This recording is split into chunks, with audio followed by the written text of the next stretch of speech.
ఛార్జీల పెంపులో రాష్ట్ర రోడ్డు రవాణా సంస్థ రికార్డులకెక్కింది. ప్రజలు ఓట్లు వేసి గెలిపించిన ప్రభుత్వం ప్రజా వ్యతిరేక పరిపాలనను కొనసాగిస్తోంది.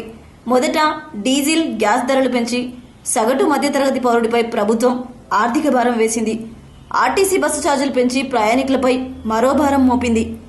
నిత్యావసర ధరలు, ఇంధన వనరుల ధరల పెంపుపై అనేక నిరసనలు వెల్లువెత్తుతున్నా ప్రభుత్వానికి చీమ కుట్టినట్టుగా లేకపోగా సగటు పౌరుడిపై అధిక వడ్డన ధరలు వేస్తూ తన నిరంకుశ పాలనను కొనసాగిస్తోంది. ఆర్టీసీ బస్ ఛార్జీల పెంపుపై ప్రయాణికులు ప్రభుత్వ వైఖరిపై తీవ్రంగా మండిపడుతున్నారు. రాష్ట్ర ప్రభుత్వం నుండి 2 రోజుల ముందే ఛార్జీల పెంపుపై ఆర్టీసీ ఉత్తర్వులు అందుకున్నది. వెంటనే ఆగమేఘాల మీద వడ్డనకు రంగం సిద్ధం చేసి ఛార్జీల మొత్తం ప్రకటించింది. నష్టాల పేరుతో ఆర్టీసీ ప్రయాణికులపై ఆర్థిక భారం వేయడం సరికాదని ప్రజలు ఆగ్రహం వ్యక్తం చేస్తున్నారు. బస్సు రేట్లు బాగా పెరిగిపోయినాయి. బికాజ్ ఆఫ్ డీజిల్ రేట్లు పెరగడం వల్ల బస్సు రేట్లు పెంచితే సామాన్య మానవుడికి చాలా ప్రాబ్లం అవుతుంది. ఆటో ఛార్జీలు, బస్సు ఛార్జీలు మొత్తం పెంచుతారు. ఆ రకమైన నిత్యావసర వస్తువులు అన్నీ పెరుగుతాయి. బస్సు ఛార్జీలు పెరగడం వల్ల సామాన్య మానవుడు అనేది 2 కిలోమీటర్లు రాసి కిలోమీటర్ వెళ్ళాల్సి వస్తుంది. కిలోమీటర్ నుంచి మళ్ళీ కాలినడకన వెళ్ళాల్సి అవసరం వస్తుంది సేమ్ డబ్బుకి.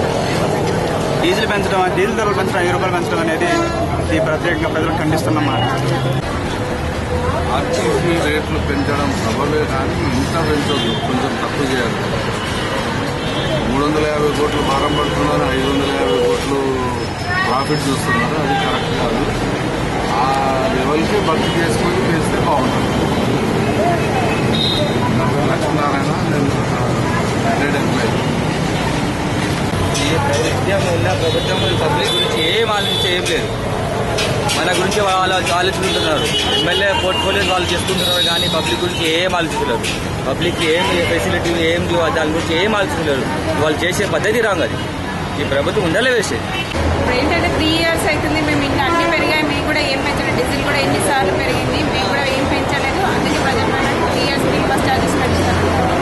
గవర్నమెంట్ అన్ని పెరిగినాయి కాబట్టి మేము అసలు నిత్యావసరాల గురించి ఆలోచించాలి కదా. పెంచకుండా కొంచెం కంట్రోల్ చేయాలి. సిలిండర్లు అంటున్నారు, ఆరే ఇస్తాము, అదే దాని గురించి జరుగుతుంది. కానీ ఏం జరిగినా ప్రజలపైనే భారం పడుతుంది.